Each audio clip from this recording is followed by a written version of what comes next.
जय Jagannath good morning everyone मु लक्ष्मीधर आपण मानक टुडे ओडिशा चैनल को बहुत बहुत स्वागत करुच्ची। आज हूँ जानुरी 8 गुरुवार। आज सकाळ टॉप न्यूज देखने ता पूर्व समस्त चैनल को सब्सक्राइब करी पाखरे थिबा ऑल बेल आइकन को दबाई दियंतु जहाँकि लाटेस्ट इनफॉरमेशन रही आपण माने सर्वप्रथमे देखिपारे। चलतु आज टॉप न्यूज कौन अच्छी देखने। पीयूषों कोर्ट झटका यात्रा मंच में अभिनय करें पीयूष। अभिनेता पीयूष त्रिपाठी को नहीं चर्चा थमिबार ना नेउना पुणी थे पीयूष यात्रा मंच में अभिनय करने लगी कटकणा। मंच में चढ़ार किसी घंटा न जाऊणु लगी झटका। भुवनेश्वर सिविल कोर्ट पक्षर निष्पत्ति शुणा कि मंच में अभिनय करें ना पीयूष। यात्रा पार्टी सह चुक्ति खिलाफ मामलें बुधवार ये शुणाई कोर्ट। पीयूष को मंच में अभिनय करने लोक लगाई भुवनेश्वर सिविल कोर्ट। कोर्ट परवर्ती शुणाणी जाए मंच में अभिनय बारण से यात्रा राणी सिंह बाहिनी रे अभिनय करुले। तुम बजरंगी नाटक रे दमदार अभिनय करी दर्शकों मन मोहिते। मात्र एबे अभिनय देखा मिलना नहीं। जे पर्यंत कोर्ट परवर्ती राय न शुणाई से अभिनय करें नहीं। आसतु शुणा परवर्ती खबर। सुंदरगढ़ कोईडार द्वितीय दिन में तुषारपात। कोरापुट कंधमाल भी असह्य शीत।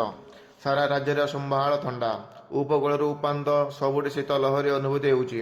सकाळु कुहुड़ी सांगकु शीतुआ पवन जीवन को अस्तव्यस्त करुची। एपटे राजधानी रे बाघुआ शीत। सकाळ 5:30 समय 10 डिग्री को खसी आसीथिला रातिर तापमात्रा। संध्या पर ठंडारे धरुला भुवनेश्वर चलित वर्ष यह रेकर्ड तापमात्रा। जनवरी 4 तारिख में 1.6 डिग्री, जनवरी 5 तारिख में 18 डिग्री, 6 तारिख में 15.4 डिग्री, 7 तारिख में 11.4 डिग्री और आज 10.8 डिग्री रेकर्ड होइछि। सेपटे कटक रे रातिर तापमात्रा 9.6 डिग्री रेकर्ड करा जाइछि। परवर्ती खबर। वेदांत ग्रुप अध्यक्ष अनिल अग्रवाल पुओ अग्निवेश परलोक। वेदांत ग्रुप अध्यक्ष एवं प्रसिद्ध उद्योगपति अनिल अग्रवाल बड़ पुओ अग्निवेश अग्रवाल बुधवार न्यूयॉर्क रे निधन हो जाइछि। से केवल 49 वर्षर थिले। अनिल अग्रवाल निजे सोशल मीडिया प्लेटफॉर्म रे एक्स रे एही दुखद खबर देइछन्ति एवं यहाकू निज जीवन सबुठारु कला दिन बोली कहिछन्ति। एक दुर्घटना से गुरुतर होइतिले। अनिल अग्रवाल अनुजाई अग्निवेश अमेरिका रे स्कीइंग समय एक दुर्घटना गुरुतर होइतिले।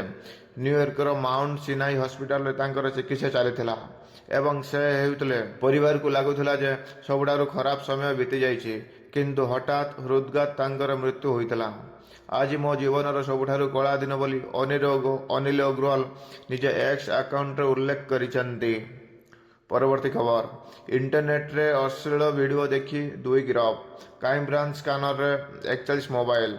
सालेपुर थाना मातनगर गाँव सैयद खान इंटरनेट रू शिशु संपर्कित अश्लील वीडियो चाइल्ड पॉर्न डाउनलोड करुले, फोन रे देखुले। एकाधिक बार से एसबू को अन्य वेबसाइट रे अपलोड करथिले। सहीपरि जाजपुर जिला मंगलपुर थाना अंतर्गत धानबादर मुकेश बारिक निज फोन रे समान धरणर वीडियो देखिथिले। विभिन्न टेलीग्राम ग्रुप रो उक्त वीडियो पाइबा परे बारंबार व्हाट्सएप रे फॉरवर्ड करुथिले। भिन्न भिन्न सोशल मीडिया रे सांग साथी को पठाउथिले। एबे सदय खान वो मुकेश बारिक गिरफ होई जेल रे अछंती। पोक्सो एक्ट और आईट एक्ट संगीन धारा रे 2 दिन रे उभय को गिरफ करा जाइछि।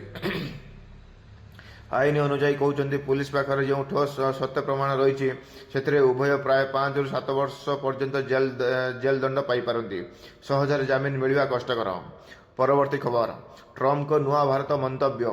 सार मु आपण को देखा करी। अमेरिका राष्ट्रपति डोनाल्ड ट्रम्प कहते आपाचे हेलिकप्टर दीर्घ विलंब समेत भारतर बकेया प्रतिरक्षा क्रय और वाणिज्य प्रसंग उपर प्रधानमंत्री नरेंद्र मोदी व्यक्तिगत भाव सहयोग करथिले। House GOP member retreat Trump कहते भारत आपाच हेलिकप्टर ऑर्डर करथिला एवं 5 वर्ष पर्यंत सेगुड़ी पाइला नहीं। प्रधानमंत्री मोदी मत भेटा को आसीथिले। सार दयाकोरी मु आपन को देखा करि परिबि कि? मु कहिली हाँ। ट्रम्प आउरी कहते मोदी बहुत भल संपर्क अच्छी। परवर्ती खबर। जीडीपी को विदा करी एनडीपी आनिबे मोदी सरकार, किंतु यह कौन? भारतर अर्थनीति को मापिबार मुख्य मापक ग्रेस डोमेस्टिक प्रोडक्ट जीडीपी बदल नेट ଡୋମେଷ୍ଟିକ୍ ପ୍ରଡକ୍ଟ ଏନ୍ଡିପି ଆସିପାରେ। ଦେଶର ଅର୍ଥନୀତିକୁ ଆକଳନ କରିବାର ମୂଳ ମାପକରେ ପରିବର୍ତ୍ତନ ଆଣିବା ପାଇଁ ପରିସଂଖ୍ୟାନ ମନ୍ତ୍ରଣାଳୟ ବିଚାର କରୁଥିବା ଜଣାପଡ଼ିଛି।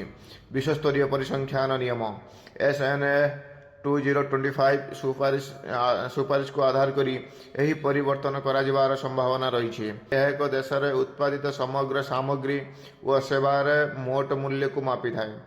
ତେବେ ଏହା ଉତ୍ପାଦନ ପ୍ରକ୍ରିୟାରେ ବ୍ୟବହୃତ ପୁଞ୍ଜି, ମେସିନ୍, ଭିତ୍ତିଭୂମି ଆଦିର କ୍ଷତି ବା ମୂଲ୍ୟ ହ୍ରାସକୁ ଗଣନା କରିନଥାଏ। ଏହା GDPରୁ ସେହି ପୁଞ୍ଜିଗତ ସମ୍ପତ୍ତିର କ୍ଷତି ମୂଲ୍ୟ ହ୍ରାସକୁ ବାଦ ଦେଇ ମାପ କରାଯାଏ। ପରବର୍ତ୍ତୀ ଖବର, ଅଭିନବ ମଳ ବର୍ଜ୍ୟ ପରିଚାଳନା ମଡେଲ ନେଇ ରାଜ୍ୟମାନଙ୍କ ସହ ଜଳଶକ୍ତି ମନ୍ତ୍ରୀଙ୍କ ସମୀକ୍ଷା ସୂଚନା। ସ୍ୱଚ୍ଛ ଭାରତ ମିଶନ ଗ୍ରାମୀଣ ଅଧୀନରେ ଦେଶରେ ଚାଲୁଥିବା ମଳ ବର୍ଜ୍ୟ ପରିଚାଳନା FSMର ବିଭିନ୍ନ ମଡେଲ ଉପରେ ଆଲୋଚନା ପାଇଁ ଜଳ କେନ୍ଦ୍ର ଶକ୍ତି ମନ୍ତ୍ରଣାଳୟ ଜାନୁଆରୀ 6, 2026ରେ ରାଜ୍ୟ ଓ କେନ୍ଦ୍ରଶାସିତ ଅଞ୍ଚଳର ବିଭିନ୍ନ ଜିଲ୍ଲାମାନଙ୍କ ସହ ଏକ ଭର୍ଚୁଆଲ ବୈଠକ ଆୟୋଜିତ କରିଥିଲା। ଏହି ଭର୍ଚୁଆଲ ଆଲୋଚନାରେ କେନ୍ଦ୍ର ଜଳଶକ୍ତି ମନ୍ତ୍ରୀ CR ପାଟିଲ ଅଧ୍ୟକ୍ଷତା କରିଥିଲେ। ଜଳଶକ୍ତି ରାଷ୍ଟ୍ରମନ୍ତ୍ରୀ V ସୋମଣ୍ଣା, ପାନୀୟ ଜଳ ଓ ପରିମଳ ବିଭାଗର ସଚିବ ଅଶୋକ K ମୀନା ଏବଂ ସ୍ୱଚ୍ଛ ଭାରତ ମିଶନ ଗ୍ରାମୀଣର ମିଶନ ନିର୍ଦ୍ଦେଶକ ଐଶ୍ୱର୍ଯ୍ୟା ସିଂ ଏଥିରେ ଅଂଶଗ୍ରହଣ କରିଥିଲେ। ଜିଲ୍ଲାପାଳ, ଜିଲ୍ଲା ପଞ୍ଚାୟତ CEO, ପଞ୍ଚାୟତ ପ୍ରତିନିଧି ଏବଂ ସହାୟକ ଗୋଷ୍ଠୀ ସଦସ୍ୟ ଓ ରାଜ୍ୟ ଏବଂ କେନ୍ଦ୍ର ଶାସିତ ଅଞ୍ଚଳର ବରିଷ୍ଠ ଅଧିକାରୀମାନେ ମଧ୍ୟ ଭର୍ଚୁଆଲ ଭାବେ ଯୋଗ ଦେଇଥିଲେ। ପରବର୍ତ୍ତୀ ଖବର, ଏସ୍ମା ମାନିଲାନି ଓସ୍ମା।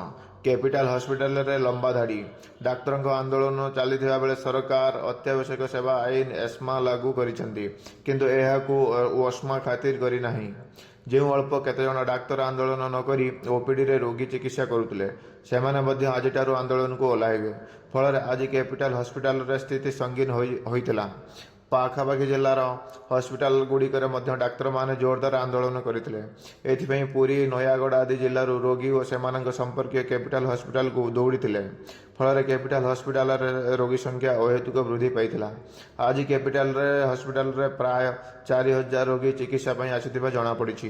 ପରବର୍ତ୍ତୀ ଖବର, ଅପରାଧ ସ୍ଥଳ ନିରୀକ୍ଷଣ ଅଧିକାରୀଙ୍କ ନିମନ୍ତେ ଏକ ସ୍ୱତନ୍ତ୍ର ପ୍ରଶିକ୍ଷଣ ଶିବିର ଉଦ୍ଘାଟିତ।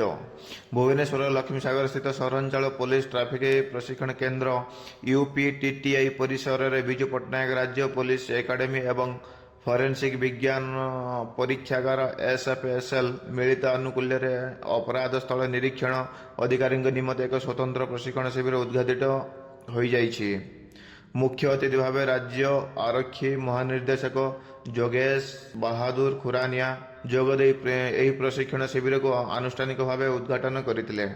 ଏହି ଅବସରରେ ଭାରତୀୟ ନ୍ୟାୟ ସଂହିତା ସମ୍ପର୍କରେ DGP ଆଲୋକପାତ କରିଥିଲେ। ତଦନ୍ତ ସମୟରେ ଅତ୍ୟାଧୁନିକ ବୈଜ୍ଞାନିକ ଜ୍ଞାନକୌଶଳର ଉପଯୋଗ, ଅଡିଓ ଭିଡିଓ ରେକର୍ଡିଂ ଭଳି ପଦକ୍ଷେପ ଗ୍ରହଣ କରି ଦଣ୍ଡ ବିଧାନ ପ୍ରକ୍ରିୟାକୁ ତ୍ୱରାନ୍ୱିତ କରାଯିବା ସମ୍ପର୍କରେ ଆଇନରେ ଉଲ୍ଲେଖ ରହିଛି। ଏହି ଅନୁଯାୟୀ ପ୍ରତି ଥାନାରେ 2 ଜଣ ଲେଖାଏଁ ଅପରାଧ ସ୍ଥଳ ନିରୀକ୍ଷଣ ଅଧିକ। ପରବର୍ତ୍ତୀ ଖବର, ଏହି 3 ରାଜ୍ୟରେ ପ୍ରବଳ ବର୍ଷା ସମ୍ଭାବନା, ସତର୍କ ରହିବାକୁ ପରାମର୍ଶ। ସାରା ଦେଶରେ ଶୀତର ଲହରୀ ଜାରି ରହିଥିବା ବେଳେ ଆଗକୁ ବର୍ଷା ପାଇଁ ଚେତାବନୀ ଦେଇଛି ଭାରତୀୟ ପାଣିପାଗ ବିଭାଗ। ଦେଶର ଶୀତ ଲହରୀ ଏବଂ ଘନ କୁହୁଡ଼ିର ଭୟଙ୍କର ରୂପ ନେଇଥିବା ବେଳେ ପାଣିପାଗ ବିଭାଗ ଜାନୁଆରୀ 8 ତାରିଖରେ 3ଟି ରାଜ୍ୟରେ ପ୍ରବଳ ବର୍ଷା ହେବାର ସତର୍କତା ଜାରି କରିଛି।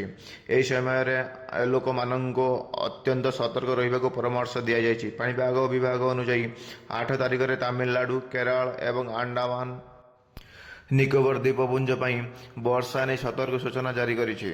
ଏହି ରାଜ୍ୟର ନାଗରିକମାନଙ୍କୁ ସତର୍କ ରହିବାକୁ ପରାମର୍ଶ ଦିଆଯାଇଛି। ମତ୍ସ୍ୟଜୀବୀମାନଙ୍କୁ ଉପକୂଳରୁ ଦୂରେଇ ରହିବାକୁ ପରାମର୍ଶ ଦିଆଯାଇଛି। ଏହି ସମୟରେ ଘଣ୍ଟା ପ୍ରତି 30ରୁ 40 କିଲୋମିଟର ବେଗରେ ପବନ ମଧ୍ୟ ବହିପାରେ। ଜୟ ଜଗନ୍ନାଥ।